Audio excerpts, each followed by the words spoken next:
Hi, everyone. It's Erina McWilliam-Lopez with 1623 Studios, and I'm joined here today by Eric Majors and Ken Hecht.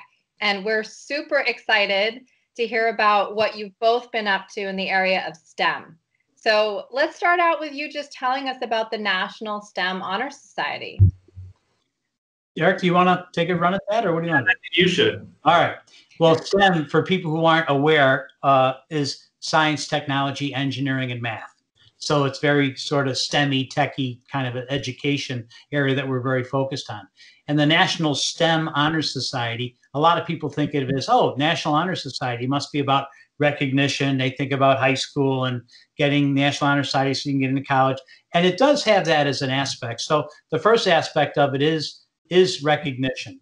The thing that's a little different is that we go from kindergarten through career. So we have the Honor Society that literally starts at kindergarten and goes all the way through college. And so we do recognize all students at all those levels and all those grades. The second thing we do is we are focused on project-based learning. So project-based learning is really fantastic for learning of the sciences, as opposed to being lectured to every day. You really get in there, get to have a hand in, well, what are we going to do for a project? Then you do the project, you learn all kinds of things. You learn about community and connectivity and communication skills. So there's universally project-based learning is, everyone agrees it's the greatest. And then the third leg of the stool is really resources. So what Eric has done is put together on our website, we have about 1,500 resources, which are scholarships for STEM, grants for STEM, STEM events, robotics contests, curriculum, all this kind of stuff that's available to our members. And in fact, we have $300 million worth of STEM grants and scholarships on our website right now. It's all public information, but it's been curated by Eric and his entire team for a couple of years. So those are the three legs of the stool in terms of the benefits. And then further, we know that a kindergartner has fundamentally different needs than someone in high school or college. So we separate and we go, the divisions we have are really K to 2. What's going on there? How do we help there? 3 to 5. Now they're in later elementary. What can they start doing experiments and really getting into it? Then 6 to 8, middle school. Oh yeah, those kids can do experiments. And now they're really getting into STEM. And then of course, high school. High school becomes a place where the recognition becomes really important, because unlike the National Honor Society, with National STEM Honor Society, you can get it every single year. So you can get a freshman year of high school, sophomore year of high school, junior year of high school. Talk about rolling into a college application with something very impressive on your resume. So as you can tell that the kindergartner may not be that interested, the parents will of a kindergartner for the recognition, but a high school junior, very interested in the recognition. And then in college, of course, really continuing the project-based learning. So that's really just a little bit about it. Eric is the founder and CEO, former teacher in Manchester School Systems, if you're ever the former National Science Teacher of the Year Award in 2014, and went to the White House twice. So he's quite the expert, and he's really he's the inventor. He's the guy who's put this all together. So I'd also like to give props to 1623's Maureen, now a managing director for. Exactly. She was a great founder of this concept. So props to Maureen. So her and Eric, long ago, kind of came up with this idea. Yeah. And it's cool. So relevant. I mean, there's so much there, and especially in the growing field of robotics. This is really exciting. This is something that kids can make a connection with their future, whether it's employment or just the stuff that they're interested in. So that's great. And really Eric, so what does this look like right now with remote learning opportunities? How have you all been able to link into that? Well, kind of a challenge in the sense that, we just launched National STEM Honor Society smack dab in the middle of a pandemic. So, we're not getting too many chapters signed up across the country, but we're actually doing a lot better than we maybe anticipated. I mean, most importantly is this whole school continuum and being in school, and for our students to be getting effective education, we're doing our best, as lots of organizations are, even in Gloucester, lots of organizations are supporting our students right across the country in getting STEM education, both in school, but mostly virtually. That's where most school is. It's going to be hybrid for a while now, and I actually think hybrid and virtual education is going to be here to stay. It's going to be a new mainstay in public and independent education across the country from now on. Yes, absolutely. And in terms of this context of moving into that hybrid and, growing, it sounds like growing new chapters, what's top of mind or what matters most right now in regards to implementing these remote learning opportunities? Well, Ken, you start and I'll finish. Well, I think that what we want to do is make sure that we're taking care of the online community and the bricks and mortar community, because knock on wood, next September is going to look a whole lot different than this September. So our commitment is really to the long-term enhancement of STEM education in the United States and possibly the world. We haven't gotten there yet, but we're thinking about it. So really, what that takes many forms. If you take the kindergarten as an example, and the kindergarten, first, second grader. Well, when you're in kindergarten, first, second grade, well, what can you do? Well, you can do soccer, you can do basketball, you can do boys club, girls club, you can do the Y, do piano, whatever. What do you do for STEM? So it's that early and often, it's that K to career, it's STEM from the start as an example. So, and what happens in terms of building a community, for example, in kindergarten, first and second, who drives the kids to the soccer game? Who drives the kids to the basketball or the piano lessons? The parents. Mm-hmm. So a community gets formed. So what we're really trying to do is to permeate the entire K to career continuum to look at each state, each series of grades, and figure out, well, how do we really bring excitement to that? And so that can be online, and I think we agree there's going to be a continued online way to go. And there's really no big shortage of content.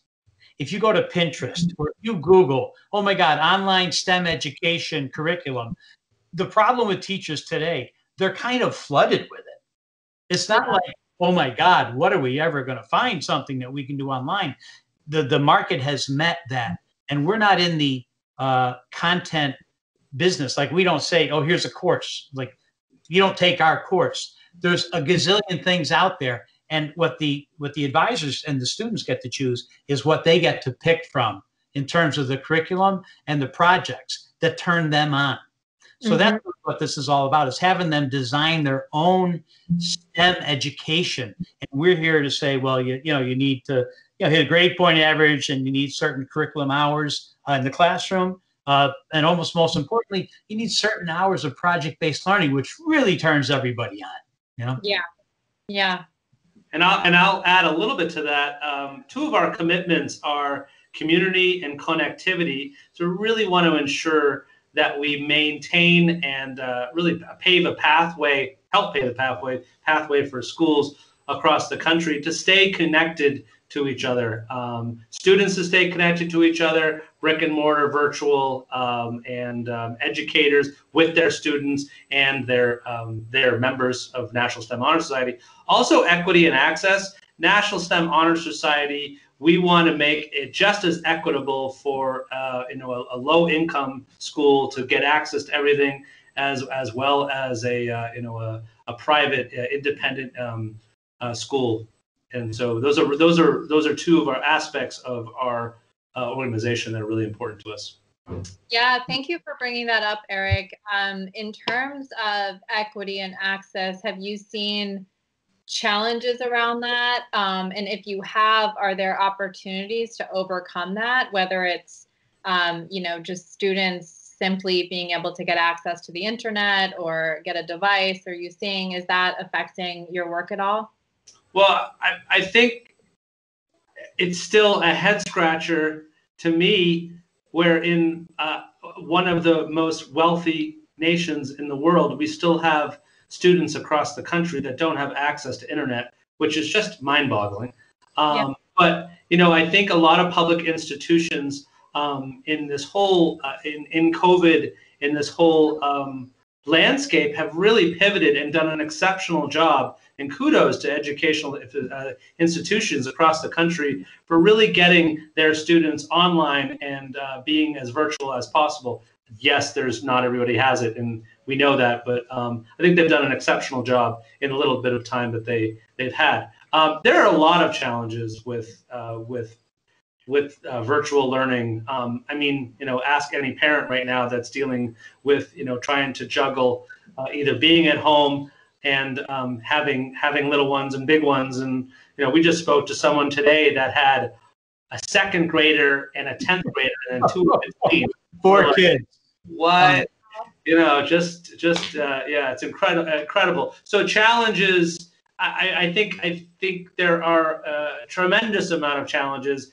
I think what we want, a challenge for us to get National STEM Honor Society into schools across the country, well, let's call it educational institutions, is that we really need to be nimble. We need to be understanding of where people are. There's this whole educational pods and homeschooling that is becoming more and more of an entity we need to address, because there's going to be a lot more students in the future that are, this whole virtual thing is going to work better and better as more and more families and school systems and communities work the kinks out. So, but as just kind of encapsulate all of that, that we have lots of challenges ahead of us in our educational facilities, institutions across the country. Absolutely. And I think you're reminding us that although it's hard to think about, this is actually a time where massive innovation is happening. Exactly. It's big challenges that the world has faced, whether it's past pandemics or major challenges of the past. That's when innovation is just sort of pushed. So we're seeing that in small ways in our own homes and in our own roles, as well as organizations. So thank you for bringing that up as well. And I think the community I'm sure there's people that are going to be watching that are just, wondering how to get engaged, or would love to hear any calls to action that either of you have.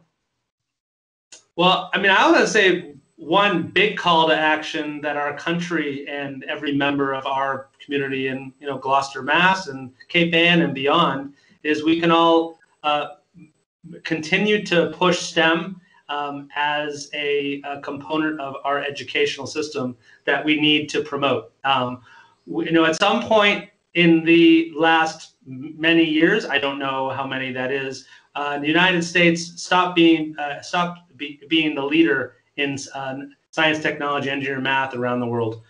We did a wonderful job at educating the masses, and then they would, of course, leave. And so I think we need to do what we can as an organization, but as individuals in our community, to continue to make STEM an important educational aspect of school from now and right now. Yeah, we've got to keep our eye on the prize, because not only is STEM great for our country, and everyone thinks, oh, this country and that country is cranking out more engineers than we are, and we've lost our edge. But STEM employment, like to get to the end and get a job in STEM, science, technology, engineering, it's fun.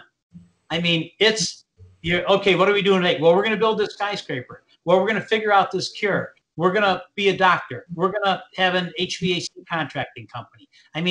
It's fun, and there's demand, and you can really, we were just on the Zoom earlier today with a group that helps kids more in the high school area, and they can change. This is basically a Girls of Color organization, okay? STEM Women of Color.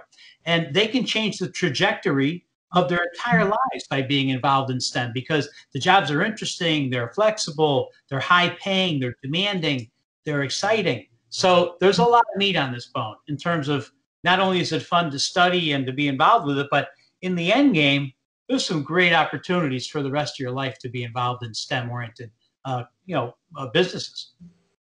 That's great. Thank you so much, Ken and Eric. This is definitely a bright spot. Super exciting and inspiring. I want to check out the website and look at the resources. Yeah. If anyone's interested, just Google National STEM Honor Society, and you'll come right here to Gloucester, Mass. That's amazing. Thank you both so much. You're welcome. Thank you so much. Thanks, sir.